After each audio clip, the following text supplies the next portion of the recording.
So just like last week where I reviewed the only midweek game of the MLS midweek action and then I did the news of the week, I'm going to do the same thing in terms of this video too, where I'm going to be reviewing the only game that happened in this midweek action, and then I'm going to switch the boards and talk about the news of the week. But that being said, let's actually talk about the only game that happened in this midweek action, and it was a surprise. How about the Whitecaps getting their first win of the season? And I think the last team you would have thought the Whitecaps would get their first win of the season would be LAFC, who were coming into this game as the best team in the league and has scored the most goals in the league. Their attack has just been absolutely scary, and pretty much nobody has been able to stop their lethal attack until tonight.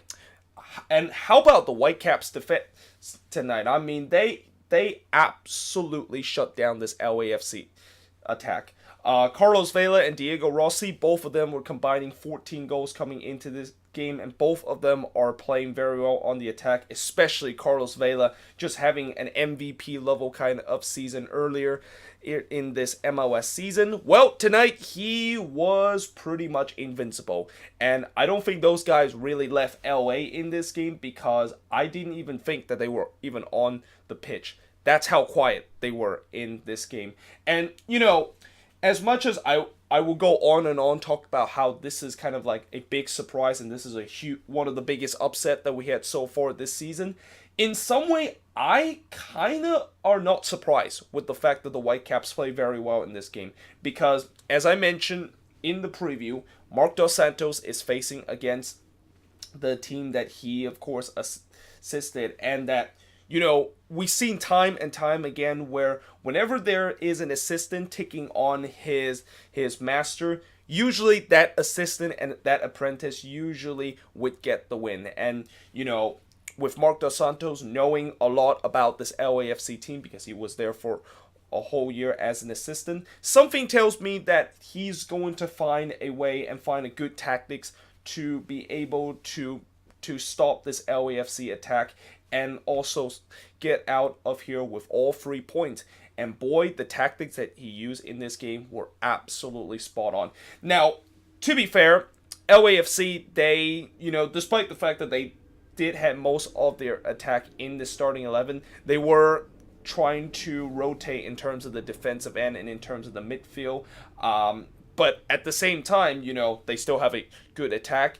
And also at the same time, it's clear that LAFC look like they're having the same issue as last season, which is the depth is just not there with this team. I mean, this offseason they did try to add a little bit more depth into this team, but the problem is the guys that they keep adding in this offseason for depth, they haven't really played with each other a lot. And it's clear that in the first half, there was definitely a lack of chemistry in that LAFC backline. It just feels like all of the players that really get action in this team are kind of a little bit kind of shell shock and kind of like they don't really kind of have that connection as you would see with a back line that usually start game after game. And I guess maybe the reason why Bob Bradley decided to do that is because he know that in the next game against Seattle, he needs to have his best squad available. So, playing against Vancouver, a team that is not very good this season, maybe he can get away with just rotating and still get all 3 points coming out of this game. Unfortunately, that isn't the case. And, in the first half, Vancouver absolutely dominated this game. Like, Vancouver, their attack was just absolutely lethal, and the only thing that was missing for Vancouver was the fact that they didn't really do very well in terms of finishing. But, they did put a lot of pressure on that LAFC defense, and that pressure eventually would be rewarded when Hung In-boon scored his first ever goal for the Vancouver Whitecaps and his first ever MLS goal after PC, of course, hit the post, and then once the ball ricocheted off the post, it fell right into Hung In-boon, and he basically slots it into the empty net to make it 1-0 for the Whitecaps. Now, the second half, things got a little bit tense for the Whitecaps because, And kind of also a little bit controversial too, because, it's the Whitecaps. Whenever there's a Whitecaps game, there's always going to be controversy.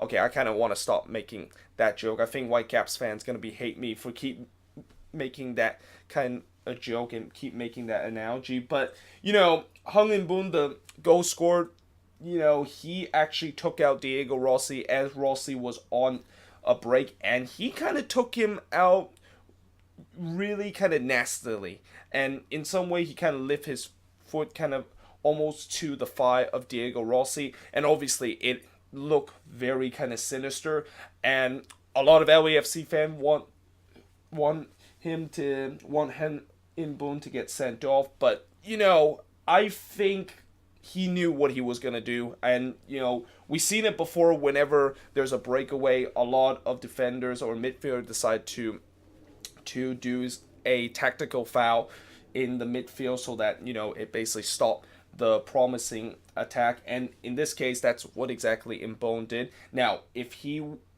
didn't really did a good job in terms of tactically foul, and that is kind of right there in the borderline of being a red card, but at the same time I don't think that was malicious enough to be a red card. Now, if Rossi did went through goal, and if Mbone is the last defend, then yeah, that would be a red card because of denial of goal score opportunity, but because he wasn't the last man, that's why it is a yellow card, even though it was a very nasty challenge. And then, late in the game, the Whitecaps, they really just parked the bus, and this is where I really fear for the last 15 minutes for them, which is they just park the bus and think that they can get a 1-0 win out of this. And so many times, teams try to use this tactics against LAFC.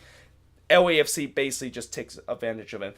And in other words, the Whitecaps are pretty much playing in the hands of LAFC, where LAFC, they want to see their opponent just trying to park the bus so that they can basically cut them in pieces, and they did that a couple of times late in the game, but once again, they couldn't put the ball into the back of the net. It looked like it was just one of those games where LAFC just couldn't, they didn't bring their shooting boots in this game, and that is going to be the final score of this game. Now, in terms of the shots in this game, Vancouver had 11 shots compared to 14 that LAFC had, 4 shots on goal compared to 3 that LAFC had, 5 shots off target compared to 7 that LAFC had, 4 shots that was blocked compared to 2 that Vancouver has, and LAFC had 61% possession compared to 39% possession that Vancouver has. So LAFC did have majority of the possession, and they definitely had majority of chances late in the game, but like I said, it was just one of those days where they just couldn't put it into the back of the net, and they're going to have to try to kind of brush off this loss and get ready for a massive showdown with the Seattle Sounders in this weekend game. And as for Vancouver, this is a good first win. Let's see if they can potentially build on this first win and potentially get a couple of more wins in a row in these next coming weeks. That being said, let's now move on to the news of the week, and I am going to switch the boards for that. Alrighty, news of the week, and despite the fact that I use pretty much majority of the boards to write the news of the week, there actually isn't really a lot of news. I just made the wording a little bit bigger and also much clearer for you guys to see in the video. So the first news is that Andy Carroll is reported to come to MLS and join New England. And this is probably the most New England DP signing that you are going to get. Because for whatever reason, the Revs, they like to sign guys that were once deemed as a promising kind of player, only to just have their career basically gone down to the waste because of injuries and underperforming. They already signed Carlos Hill, who used to be a very promising kind of player, and then his career kind of went in a nosedive. It's the same with Andy Carroll, who used to be known as a promising kind of English attacker, and then injuries and setbacks basically took his career down to a nosedive. And yeah, I mean, it would be really funny to see New England actually get this signing, and I wonder what is the over and under of Andy Carroll that is going to get injured this season. I mean, well, if they do sign him, I would say I would go over in terms of at least he's going to spend time in the IR twice in each season, but maybe there's going to be more than that. I mean, if I had to bet how many times he's going to spend on the IR, I would say 2 or more, consider of how much injury issue that he has had in his past. But next up, the Timbers. So once again, there is report that they have signed a Liga MX striker, and this time they decided that they want to sign Niketska Liga MX striker Brian Fernandez. And although he is not kind of a household Liga MX name like Julian Quinones or who was the other player that...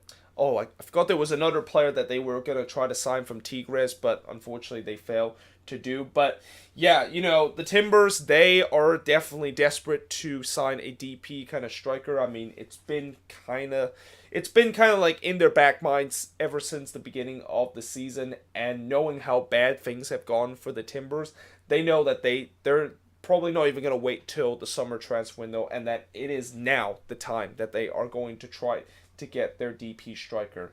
But next up, Robert Lewandowski is reported to come to MLS in the near future, and this was actually reported by ESPN and analyst Taylor Twellman, who said that Lewandowski potentially could come to MLS, and that the team that he's going to join is actually going to be the Chicago Fire. Now, we've seen the Chicago Fire have already decided to sign aging old European star, and if they do sign Lewandowski, it's not the first Bayern Munich player that they've signed. Remember, they already got Schweinsteiger, and when Schweinsteiger came to the Chicago Fire, man, the stadium the stadium was absolutely packed for Chicago Fire game. Now, a lot of that has to do with is that when they were very decent once they got Schweinsteiger, but it looked like it could happen again if they do get Lewandowski. Now, what's interesting about this is that Chicago, they already have a very stacked attack, and that their main issue, I still think, is got to be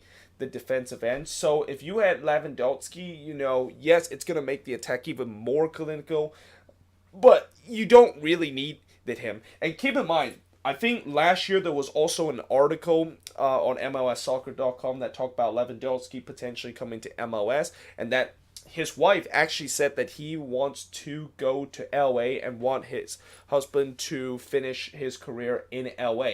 Now, what that means is most likely he wants Lewandowski to join the Galaxy. And the reason why I don't mention LAFC is because I don't think LAFC would want to, LAFC, they're kind of like an MLS 3.0 kind of coach, and or MLS 3.0 kind of team, and if they want to sign Lewandowski, that's kind of like a backward MLS 1.0 move, and that the Galaxy, they have always known to sign aging old kind of European star. They got guys like Beckham, Zlatan, Robbie Keane, Steven Gerrard, and all those kind of aging old European star player that want to come to LA and join the Galaxy. Most likely that's what could happen if Lewandowski does go to LA and he's going to join the Galaxy. But yeah, it's kind of an interesting situation. Lewandowski, I think he's like 31 right now, and I'm not quite sure if his contract is about to expire. A couple of weeks ago I talked about another Bayern Munich player, Arjen Robben, potentially coming to MLS as soon as in the summer transfer window. So it'll be interesting to see how this story will go out, and whether or not if Lewandowski decided to come to MLS. And also that means all the Euro snub are going to once again say that MLS is nothing but a retirement league because of all these aging old European star players decided to just come to MLS just for retirement and see out their twilight of their career. But next up, Montreal, they signed Omar Brownie. And if you guys don't remember who Omar Brownie is, he's that kid that basically completely destroyed TFC in the CCL and also play a big impact in a very tough and feisty kind of game against SKC, which ultimately saw his Independiente team knocked out. But I always said that, with how Brownie has been playing, and you can also make a case with a couple of the other Independiente players that, I think MLS team definitely need to have a look and potentially decide to sign him. Well, it looks like Montreal probably listened to that advice, and they decided that they are going to get that guy that basically made a big impact in that Independiente Cinderella run. And because he signs with Montreal, yeah, something tells me that TFC fans seeing this, they probably are going to say, are you kidding me? The guy that basically destroyed us in CCL, we're going to have to face him again now. And this time we have to face him twice in the league and against our most hated rival. Yeah, something tells me TFC fans are probably like crying that Montreal has got Omar Brownlee, because that's like kind of like their nemesis pretty much. And something tells me when Montreal play against TFC, I won't be surprised if Omar Brownlee is going to get on the score sheet or even get on the assist sheet because of how good he was when he was playing in CCL. But next up, the Red Bulls. So they are reported that they are going to hire Thierry Henry as their next head coach. Now, I didn't include Chris Armas in my top 10 coaches that I think could get fired heading into, coaches that could get fired before the end of the season. But the more that I'm seeing the Red Bulls play, the more that I kind of want to put Chris Armas' name back in the top 10. And it looked like right now, Chris Armas could potentially be the first coach to get fired because, the Red Bulls, they want to hire Thierry Henry as their new head coach. And obviously, Henry came to MLS, played for the Red Bulls for the last couple of years. He was one of those aging old European stars that just come to MLS to retire. And, I don't know if this is a good idea for the Red Bulls to hire Thierry Henry. I mean, we already know what happened when he was with Monaco and how much of a disaster that was. So, something tells me if that was a disaster, I don't know how this is going to turn out. Now, to be fair, Henry, he was with the Red Bulls, so he understands the organization. It's not like when he went with Monaco, I don't think he was ever a player at Monaco and he doesn't understand the culture. Thierry Henry does understand a little bit of the culture and what the expectation the Red Bulls want. However, that Monaco kind of thing really ruined his reputation as a manager, and I kind of have a feeling this could be a big risk for the Red Bulls to take. Now, having said that, their crosstown rival decided to take that same risk with Patrick Vieira, and that turns out very well. So, now the Red Bulls are basically doing the same thing, except they're getting the other French superstar that is Thierry Henry, and we shall see if this move does happen. I mean, Chris Armas, I don't want to say I think he's been a decent kind of coach, but, with the resort that has going on so far, it's starting to show that he is kind of lost a little bit of that tactical genius that he had from last season. And it looked like, with the guys that he has, it looked like the reason why he was so good last year with this team was because that was a Jesse Marsch kind of team. But having said that, it is still a Jesse Marsch team. I mean, the Red Bulls haven't really changed that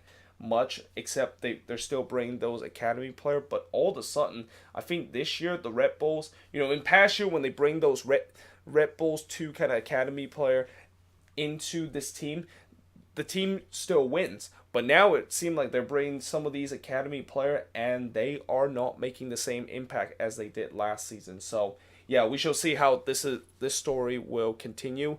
But finally, I'm gonna be talking about the disciplinary committee, which have fined 3 players heading into this week. The 3 players are Ozzy Alonso, DePlank, and also Mesquita. But I want to also highlight this because this is very important, and that is that additionally, disciplinary action from previous match week may be announced later this week. And the reason why this is so important is because if you guys remember the whole Kaku situation of him kicking the ball into a fan and the whole kind of scrum that happened at the end of the Sporting KC versus Red Bulls game. Yeah, this is basically what they're saying, that, you know, we're not going to hand out punishment yet. We're still trying to review this situation. And I will give credit for Disco by saying this, and that they are taking their time to look at every detail with this. You know, I have a feeling that there's definitely going to be multiple fines and potentially multiple suspension.